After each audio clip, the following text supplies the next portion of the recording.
Because we were talking about taking the idea of summer tradition, because in case you hadn't noticed, it's summer now. Summer is fully here, yes. And I know we all have different traditions that we do in the summer. You know, we spend time in the pool. We go to San Diego. I know we've got congregants today watching us on Facebook. Hi, Barbara. She said, I'll watch you from San Diego on Facebook. Going to a cool movie theater. That's one of mine that I love to do. You know, other summer traditions. We're taking the idea of summer traditions that there could be some wisdom, spiritual wisdom we could find in our summer traditions to create a beautiful life, to create a life of connection and a life of fulfillment and a life of joy and a life of meaning. Taking summer traditions and finding deep spiritual wisdom in them. And so we are going to today continue to take some wisdom out of a summer tradition that is sweet and ripe and cool and juicy.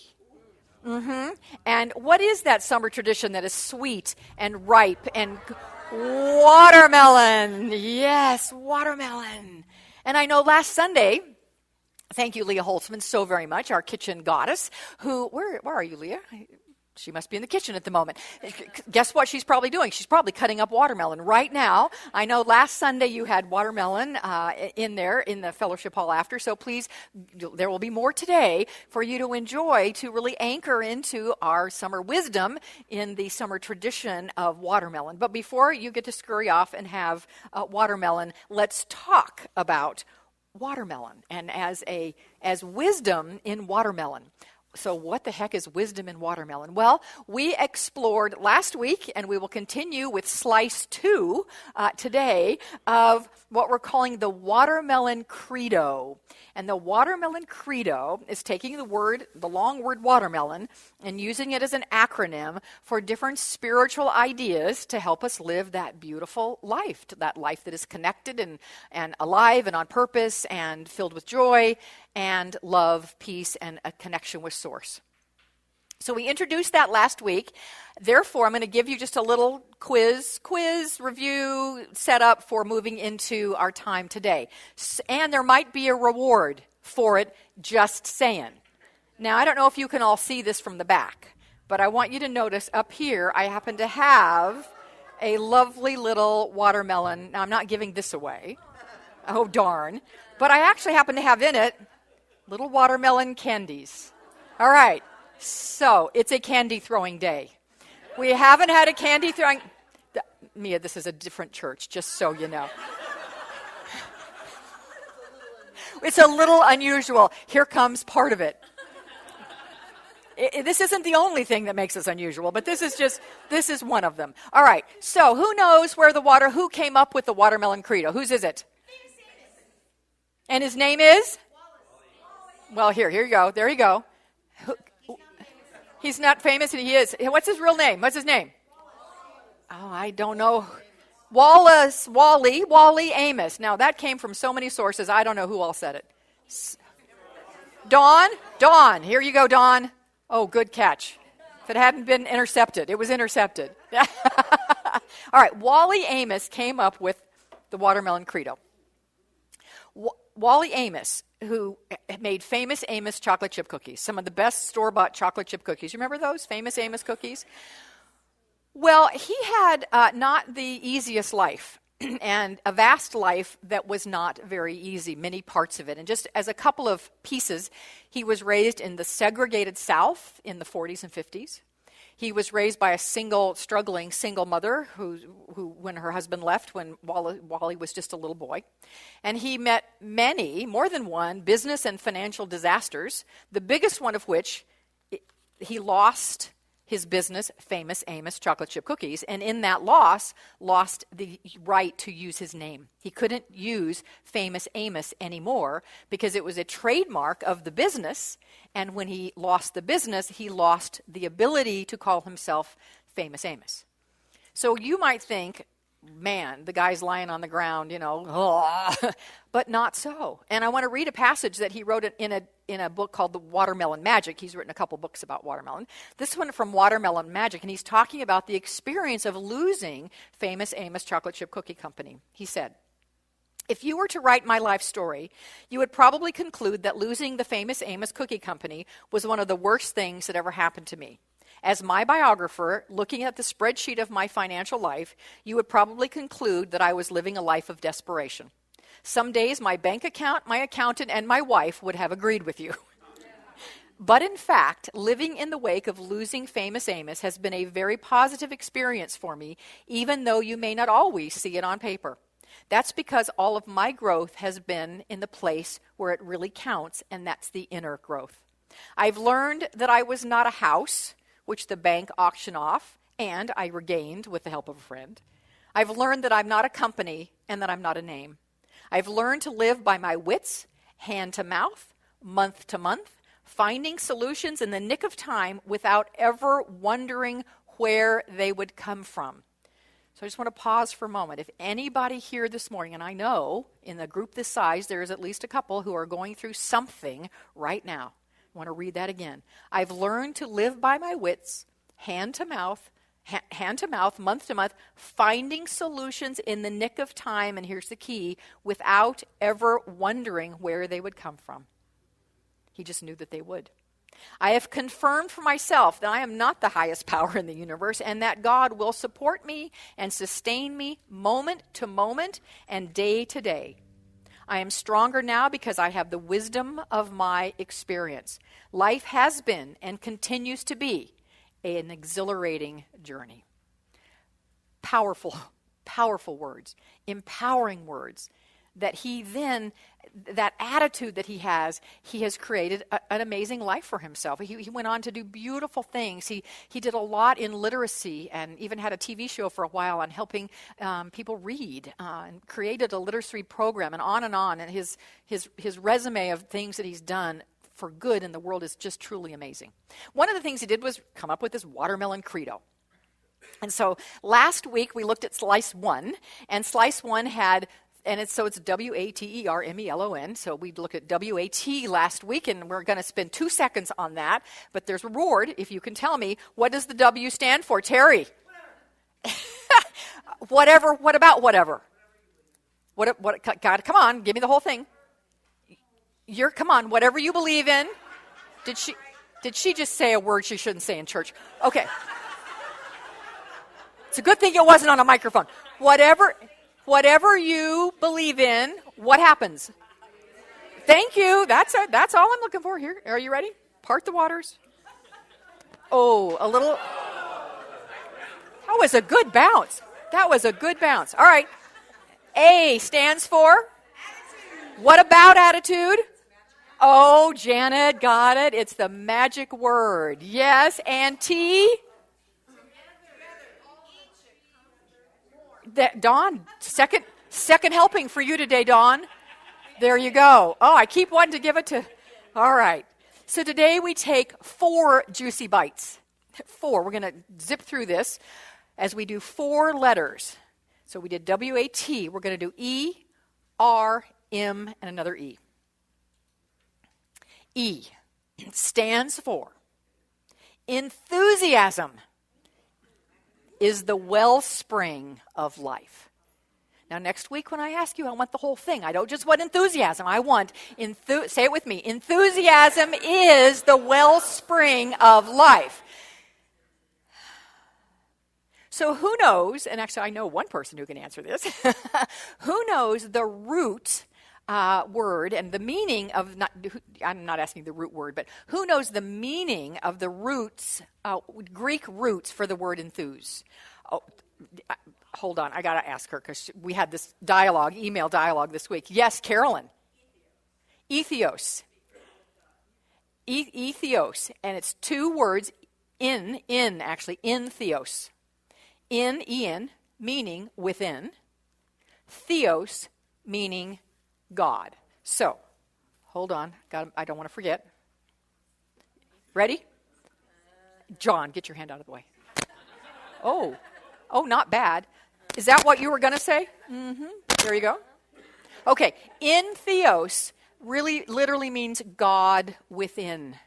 So being enthusiastic, having enthusiasm, is expressing the God within. Isn't that cool? I'd love that, to know that about that word. In theos means God within. Wally Amos says there is no limit to what can be accomplished with enough enthusiasm. There is no limit to what can be accomplished with enough enthusiasm. Is that me? That is me, isn't it? I know. I think I pulled it out a little bit with my toss, so I fixed it. We'll see. We'll see. Again, there is no limit to what can be accomplished with enough enthusiasm. I want to tweak it, because this is what I do, and say there is no limit to what can be accomplished with God within. Yeah? Now, God is always within. So we need to tweak that a little bit more. There is no limit to what can be accomplished when we realize that God lives within. If we're not aware of it, if we're not coming from that place, if we're not connected to it, then it might as well, in terms of our life, not be there. God is there always because we are of God. But we must consciously, in our mind and in our heart, in the fullness of our being, connect with that. And when we do, there is no limit to what we can do and be and experience. There is no limit. So in today's world, when we think of enthusiasm, we think of words like passion and excitement and zeal and gusto and aliveness and juiciness and fervor and eagerness. Those are all words that I came up with. Anyone have another one for enthusiasm? What's that? Elan. Oh, look at her, how sophisticated you are.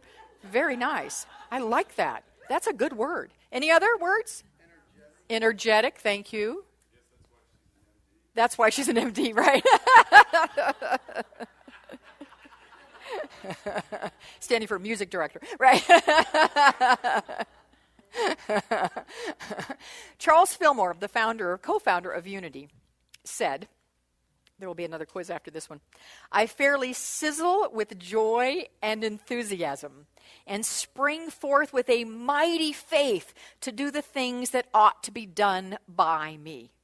I fairly sizzle with joy and enthusiasm and spring forth with a mighty faith to do the things that ought to be done by me. Who knows? I know we got a bunch of Unites in here, right? Who knows how old he was, or at least what decade he was in? Yes, Reverend Sandra. How old? He was in his 90s when he said that. Here you go. Ready? Duck. Yeah, whoa, well, or catch, one or the other. Right. He was in his 90s. Is that a cool statement for someone in their 90s to say? Some of us in our 30s, 40s, 50s, or 60s don't even think that way. I fairly sizzle with enthusiasm and joy and spring forth with a mighty faith to do the things that ought to be done by me. Nothing great was ever accomplished without great enthusiasm. So you might be thinking, if you are facing a challenge, if you are facing a Wally Amos moment, great, I'm supposed to be enthusiastic that my life sucks right now? Come on. No, I'm not saying that, and I don't think Wally Amos is saying that either. But what can you find in your life to be enthusiastic about? Here's the deal. There may be things in your life that are challenging at the moment. But there is a lot in your life that is working.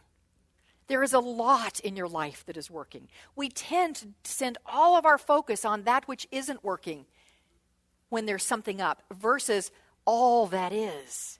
So enthusiastic gratitude for what is working is a really powerful place to be.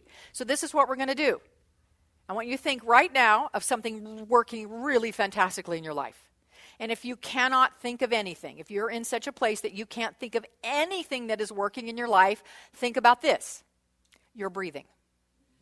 Your lungs are working, correct?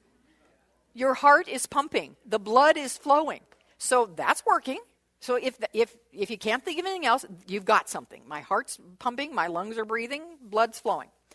I'm thinking you can all think of something else. On the count of 3, count down at 3, 2, 1. I want you, with as much gusto as you can, I want you to blow my socks off with enthusiasm, fairly sizzle with joy and enthusiasm, and just shout out what that one thing is that is really working in your life. Are you ready? Have some enthusiasm. Ready? 3, 2, 1. Nice. Enthusiasm is the wellspring of life. Live from that place. Live from that place. All right, that moves us to our R. W-A-T-E, enthusiasm, R. R stands for, oh man, I'm just thinking right now, I should have had you do something, and oh, darn it. Too late now. You know, that's a bummer that I had this musical idea right now. Who sang Respect Yourself? Respect. No, not respect. Not R-E-S-P-E-C-T. But David. No, yes, that's the one I'm thinking. The Staple Singers is the one I'm thinking of. We would have done that had I thought of it before right this moment. The R stands for respect yourself and others. Lots of songs about respect. I love it. We could have done a lot. Respect yourself and others. Every single Sunday we do that. Respect means to honor someone, right? Respect means to consider someone worthy of high regard. Look, they're over there thinking about how to play. They are. They're over there having a conversation about what they can play. I love it. If you find it, just go for it. I'll stop talking. Every Sunday we do a high regard and a high honoring when we offer our guests a namaste, right? Namaste. The God in me sees it, greets it, and honors it in you. That's huge respect. The question is, do we just do that on Sunday mornings to our guests, or are we living a place of respect for ourselves first, high honor and regard for ourselves, and then for others? What would your life be like if you truly honored and respected yourself? Rhetorical question. Don't have to answer it, but just think about that. What would your life, maybe I should say, would your life be any different if you honored and respected yourself?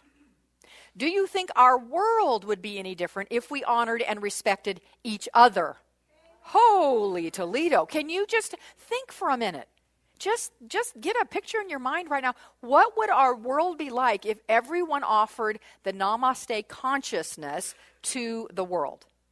Tell me, what's something that would be going on in our world or not be going on in our world if people lived this one Watermelon Credo? Peace. We would have peace. We would have no. Oh, who said that? Dawn, you are just like loving this candy, aren't you? Oh, and I got it to you. All right, what else? What else would happen? No more hunger. I love that. I'll get it. But I heard compassion here. No right. Oh, ow. I didn't break a nail. That's the good news. What did you say, Terry? No more hunger. Oh, boy. That was just an awful task. Yeah, well, there you go. More candy in church. Sorry, you got that already. What did you say, John? No more hatred. Wow. Guess what, my friend? Oh, yeah, that's yours. Yeah. All right. I have an opportunity to bring all of that to our world simply by living this little, simple Watermelon Credo. Respect ourselves as well as others. The M. The M stands for, I love this one, so take a breath because here we go. The M stands for make commitments, not excuses. Oh, no. Now she's getting in my business. Make commitments, not excuses. How many of you remember reading the story of Briar Rabbit as a kid? Remember that little story? So there's a scene in that little story where Briar Rabbit was invited to dinner at the same time on the same night at two different houses. He was invited to Briar Terrapins and Briar Possums. So at the appointed time, he headed down the road, and Briar Terrapins' place was here, and Briar Possums was here. And Briar Rabbit was here. And he couldn't decide. where to go. So he headed over to one, and then he thought, no, I want to go here. And then he went there, and no, I think I'm going to go here. And no, I think I'm going to go here. And he went back and forth and back and forth and back and forth, and guess what? He missed both dinners. Anybody ever had that because we didn't want to or felt we couldn't, or we were just in that place of indecisiveness and wouldn't make a commitment? And then do we take it the next step, and then we have all these excuses for why it didn't work out? Well, it didn't work out because, well, maybe it didn't work out because you didn't make a commitment and move forward on that commitment. We're afraid we'll make the wrong choice. We're afraid the other option is better, or we don't know which option is the right one. So let me tell you this. In the long run, in the short run, there might be a little tweak here and there, but in the long run, you can't make a mistake. You can't make a mistake. Now, in the short run, you may take that option and it doesn't work out. But the not working out is part of the divine expression to get you where it does work out. So even if it looks like, oh, that was a mistake. No, it wasn't. It was just a step on the path. It just isn't the end step. There is no end step, actually. We're continually taking the steps. But even if it looks like you committed to the wrong decision. No, you didn't. You committed to a decision that got you there, which helped you, as I love the work of Abraham. Abraham Hicks says that's contrast. Well, that just brought me contrast. That just helps me know what I don't want. So I'm clearer about what I do want. Oh, some of us know that, apparently. I love in the Ernest Holmes quote that I shared at the beginning of service. I don't usually go back and talk about them again, but that one is juicy. And Ernest said to declare some things, and it talks specifically about this idea of committing. And so I want us to dig into that a little bit more. He said, declare, there is one supreme intelligence which governs, guides, and guards, tells me what to do, when to do, and how to act. So if that's true, then you can make a commitment and you can move forward in faith, because there is one supreme intelligence, God, the divine, ultimate intelligence, which governs, guides, and guards, tells me what to do, when to act, and how to act. So there is an internal voice. There's an internal guidance system in us that is directing us. Make a commitment to that direction, but declare that that is so. So Ernest said to declare it, which means, of course, we're going to declare it. So here is what we're going to declare. There is one supreme intelligence which govern, guides, and guards, tells me what to do, when to act, and how to act. Nice. Thank you. He then says, having done this, said those things, in perfect faith, act with assurance. There's the commitment right there. So go forth and act with assurance that there is one supreme intelligence that is governing, guiding, and guarding you, that will tell you what to do and when to do it and how to act. Move forward and act in perfect assurance. He didn't stop there, though. He said, then declare, everything necessary for the full and complete expression of the most boundless joy is mine now. Here we go. Everything necessary to the full and complete expression of the most boundless joy is mine now.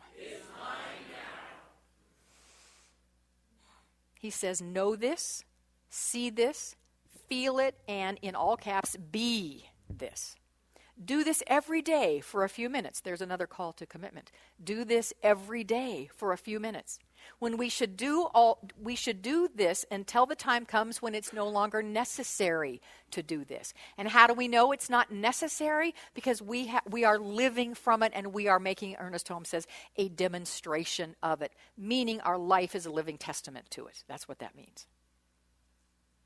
So in a few short words, Ernest Holmes has given us some deep wisdom and profound counsel for living this idea of make commitments, what, not excuses. All right, so that takes us to our last letter for today in our Watermelon Credo. As you can see, there's a third part. There's a slice 3, which will be next week. We'll wrap it all up and bring it on home next week. But to end slice 2 is the second E of watermelon. And I almost tweaked this one because I thought, it doesn't matter. I don't have to do them exactly like Wally said. I can make them up differently. I can put a different phrase to this word. This one seems a little light, a little fluffy, a little, not deep enough. And then I read that quote from Ernest that says, everything necessary to the full and complete expression of the most boundless joy is mine now. When I read that, I thought, well, maybe this isn't such a light and fluffy little thing.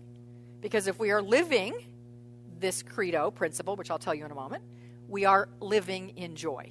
So are you ready for it? Yeah. Here it is. Every day can be a fun day. Say it with me. Every day can be a fun day. Because if we're living with an experience of boundless joy, I guess that's kind of fun, isn't it?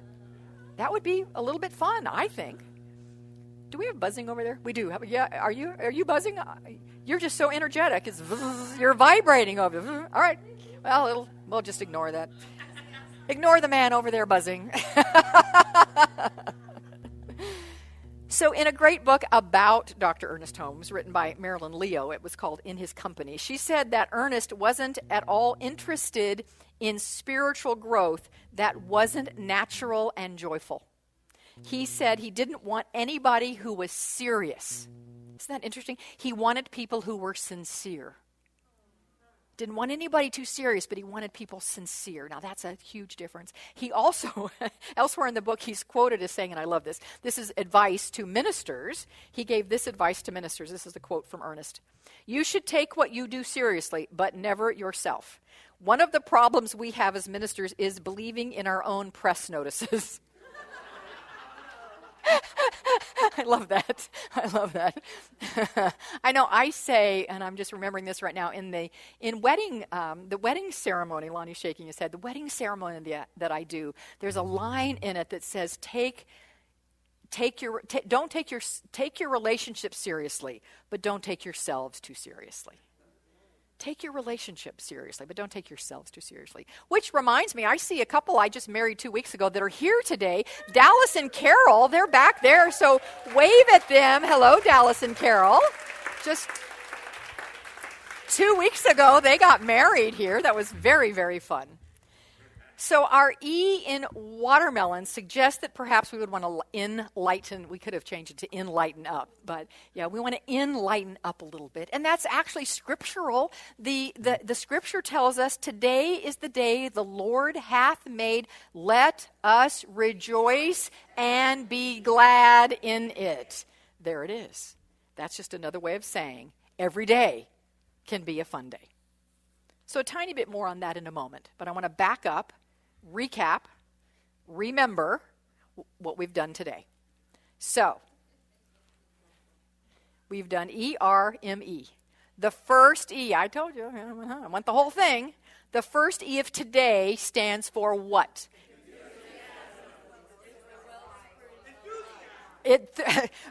Okay, Brett gets this just for living expression of enthusiasm, right? Are you ready? You're a long way back there, so Catherine, this may land on you. Yeah, I mean, just bounce it. We'll just bounce it back. Oh, that was, yeah. There it goes. Now, somebody give me the whole thing. Enthusiasm. Kathy. Ha. Oh, yeah, there it goes. All right, R stands for? Respect yourself is what I keep thinking about, you know. Okay, oh, geez, that's such a short toss. Betty. Bruce, Betty. Oh, man, I'm a little shy today on these. M stands for? Try it again. Better throw that time. All right, and our E? Everybody's is every day can be? Yeah, I thought about it. Okay.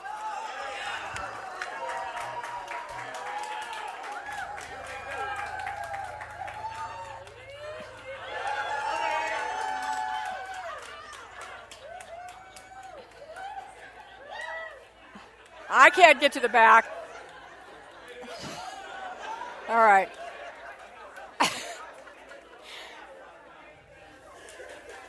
Wouldn't it be something Somebody's like, I got wounded in church today from from flying candy. Thank you. You got him. I was wounded in church today from flying candy. All right. So I want to end this morning by bookending our E's, our first E and our last E. Enthusiasm. It's the wellspring of life, and every day can be a fun day, by telling you my all-time favorite story about enthusiasm that brings me a lot of joy. And it's about joy as well. So it's a story. Some of you have heard it before. Bear with me. It's a story of a pig farmer. Lonnie, like, oh no. Who decides he has a female pig, and he decides he wants to breed her. So he finds a farmer in a county, the next county over, that has a male pig. And so he makes an appointment to bring his female pig over and have her bred with the male pig. So he loads her up in the truck, he drives her there and puts her in the pen, and he goes and sits and has coffee with the farmer while, they do their thing. And he says to the farmer with the male pig, so tell me, how will I know if this, took?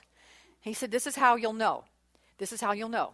If she is walking around in her pigsty tomorrow morning, it took. He's like, okay, great.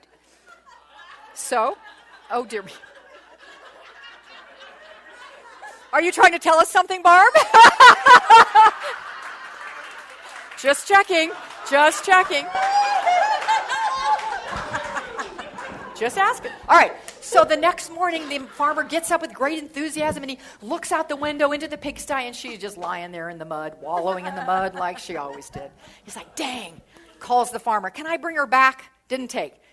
Farmer of the male pig says, sure, bring her back. So he loads her back in the truck. Off he goes. Comes back. Next morning, gets up, all excited, very excited, looks out the window, and there she is again, and just wallowing in the mud. Calls him up. Goes, loads her up in the truck, takes her over. He's like, okay, I know it's gotta take this time. So the next morning, he says, farmer says to his wife, I can't look. I can't look. Look out the window, tell me what's happening. The wife looks out and goes, And the farmer said, what? Is she just lying in the mud like yesterday? No. Oh, great, that means she must be circling her sty, right? No. Well, if she's not lying in the mud, and if she's not walking in circles in her pen, what is she doing? She's sitting in the truck, honking the horn.